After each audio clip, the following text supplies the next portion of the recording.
It's time to talk about the important issues for the natural state, and there's only one place to turn for that. Opportunity Arkansas's Nic Horton. You can find Nic's work at opportunityarkansas.org.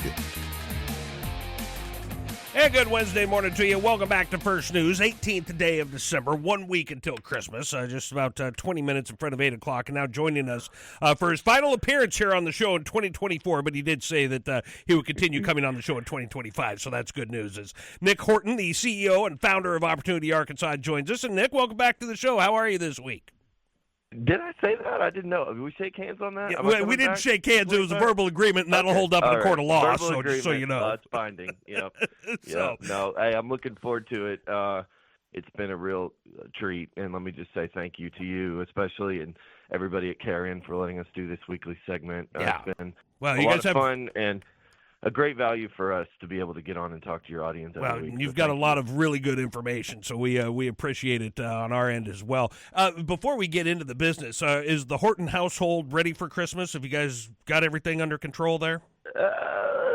I think Mom has got everything ready for the kiddos, and probably has everything ready for Dad. Dad has some Christmas shopping left to do. Let's be honest. Man. So pray for me. Prayers for the Horton household. Yes. We will do that. So Nic, digging into some of the action before you have to go shopping. Opportunity Arkansas has published a document called Arkansas's Roadmap to Opportunity. And so, can you tell our listeners what this project is about and what type of information you've put together in the Arkansas Roadmap to Opportunity? Yeah, I'm so excited to talk about this and to share this with folks. This is a sequel, really, to the 2023 roadmap that we put out. Mm-hmm. But I've realized in the last couple of days, as we've been talking about this and sharing this online and sending it out to folks, that most people probably don't remember the 2023 roadmap because we were about 3 months old as an organization. I think it was the second or third thing probably that went on our website was the 2023 roadmap. And it was right before the legislative session. It was during transition as Governor Sanders was getting ready to take office. And it was really just hey, we've got some work to do. I mean, we've got generational problems with broken education system and a broken parole system and a tax code that punishes work that's one of the highest tax burdens in the entire region. And it was a little bit of an introduction as to who we are as an organization because we were brand new, but it was also, hey, this is where we're going. This is where we want to go. This is where we think Arkansas needs to be to really compete and really create opportunity for all Arkansans. And then session started, and it was sort of like this whirlwind. It was kind of like being in that Chuck E. Cheese machine. You get in, and they blow the tickets up in the air, and you got to grab as much as you can. And all of a sudden, session's over 100 days later after we've released our first roadmap, and we had the LEARNS Act, and we had massive income tax reform, and we had parole reform, and we had reformed our unemployment system, and we'd reformed our cash welfare system. And so many things that were in that first roadmap were almost, we're checked off. We're done by the end of the first legislative session for us as an organization, and for Governor Sanders in her first term. And so we sat down almost immediately at that point and said, okay, where do we go from here? Clearly we're not done. Clearly we still have generational problems with crime. We still have some problems in our education system. Mm-hmm. We still have an income tax. We can't lose sight of that. We've got to continue to push towards zero. And we started having conversations with stakeholders and partners and policymakers and all branches of government, learning from other states, just really doing this in-depth research and vetting and analysis about where we go next. And so that's the culmination of what you see in the roadmap. And we can talk, and I'm happy to talk more about that because it's so important. But really, that's how this came to life, is to say we've had great progress. We've made great progress. It was really exciting to sit down and write this version to say, oh, wait a minute. We gotta talk about everything that we've done. We can't just talk about the problems anymore. We've got to also talk about our accomplishments and the progress that we've made, which is really, really exciting. But we have to keep going. And I think our biggest threat right now as a state is complacency. Yeah. And so we've got to keep our foot on the gas, and that's really the message And the roadmap is a blueprint for how to do that. So I want to dig into the roadmap and some of the information that's in it. You know, I saw there was a section on Medicare reform. I saw there was a part on continued tax reform. I was a little surprised to see a section on education freedom, only because I didn't know there was still work to be done there. I thought that the blueprint's out there with the LEARNS Act. We've got our map to follow with that act. And so what still needs to happen with education freedom on that front in this next year? What do you want to see happen that gets talked about in the Arkansas Roadmap to Opportunity? Yeah, I'm glad you brought that up, because I do think that's one thing. I mean, your thought on that, Toby, is I think most people's thought, even a lot of policymakers, frankly, who say, check the box, we did that, we passed LEARNS, we're done. A lot of things here to note. Number one, remember the Education Freedom Program, which is the most important part of the LEARNS Act, is not even fully in effect yet. We'll go universal for that program next year in the 25-26 school year. The funding that is going to go to pay for that program will be allocated and appropriated in this upcoming legislative session. So we've got to make sure, there's been a lot of chatter, and I'm optimistic. I really am. I don't think this is going to happen.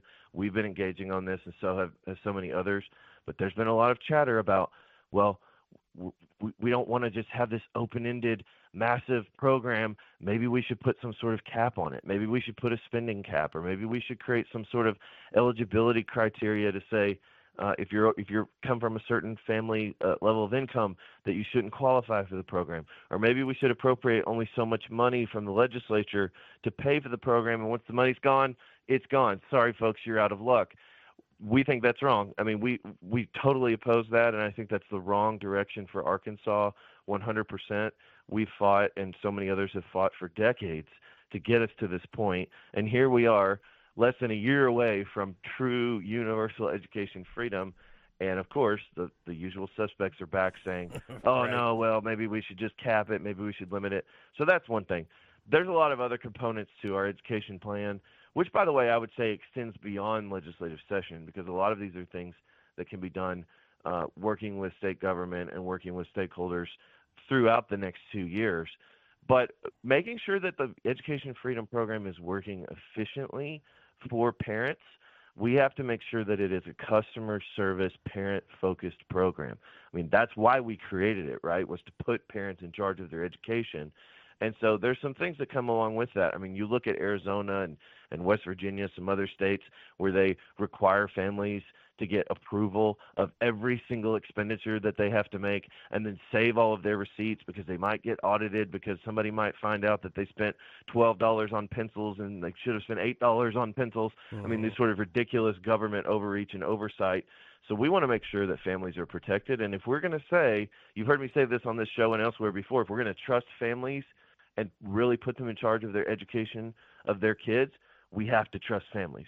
Yeah. We have to make good on that commitment. And so there's some things there to make sure that the program is fair and efficient for folks that are using it. And then we got to start talking about school board reform at some point. I mean, we have school board elections every 6 months in the state of Arkansas. It's crazy. And people have no idea that these elections are happening. They're nonpartisan. People don't know to go vote when they are happening. So there's some work that needs to happen there as well, and I'm really optimistic that we'll see big movement on that in the session. Those are just a few of the aspects that are talked about in the Arkansas Roadmap to Opportunity. There's a great section on what needs to happen with foster parent training. There's a great section about downsizing our state's government. In fact, as Opportunity Arkansas puts it, put the government on a diet. And so those are great informational sections that you should read as well in the Arkansas Roadmap to Opportunity. Nick, where can the public go and view this document? Where can they see what the work that you guys have put in and what we're hoping to see happen come the legislative session in January? Yeah, absolutely. Would love for folks to check this out and send us some feedback. Let us know what they think about our plans. We've got some folks that don't like it. Sure. Be, the Project 2025. If everybody liked it, it would be dead wrong. And so you have to have. If everybody liked it, it really wouldn't have been worth writing. That's right. I'll say that. But obviously our website, opportunityarkansas.org, then also social media channels are probably just as easy of a way. Instagram, Facebook, Twitter, LinkedIn, it's all over out there. Would love for folks to go check it out, share it, follow our accounts if you're not. But check it out and let us know what you think. We're really, I mean, you'll see, this is 18 months worth of work. I mean, this is but I hope, Toby, the goal was to say, here's a really serious, meaty plan for Arkansas, but to put it in a format that's really easy and digestible for folks. And so when I say it's 40 pages, I don't want that to scare people. There's a lot of pictures. Really is. I looked already. There's pictures and graphics and charts, right. and we tried to make it. I have to have pictures if I'm going to read a book. Let's be honest. And so we tried to make that easy and accessible for everyone. But we really do hope that people go check it out. And I will reiterate, this is a roadmap for where we need to go, however long it takes. We're not going to get. I'd love to get all of these things done in the legislative session. I think we'll get a bunch of them done.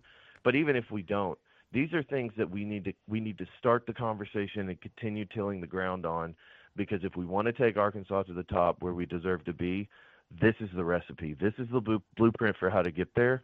And I think it will happen. It's just going to take some time, and it's going to take all of us working together. Yeah, no, it's a great project that you guys have put together for our state. It's called the Arkansas Roadmap to Opportunity. You can view it at opportunityarkansas.org, and as Nick was saying, all the different social media sites, YouTube, and of course Twitter, Facebook, all that have links to it as well. But Nick, of course, we appreciate the partnership between our station and Opportunity Arkansas. I hope you and the entire staff have a great holiday. So Merry Christmas, Happy New Year to you and everybody at Opportunity Arkansas, and we'll fire it up again in 2025. Hey, I can't wait. Merry Christmas, Happy New Year, and I'll miss you the next couple of weeks, but we'll talk. We'll catch up. I'll miss you as well, but we can still text. We can make a lunch date. We can do all sorts of that stuff. It'll be fun. Let's do it.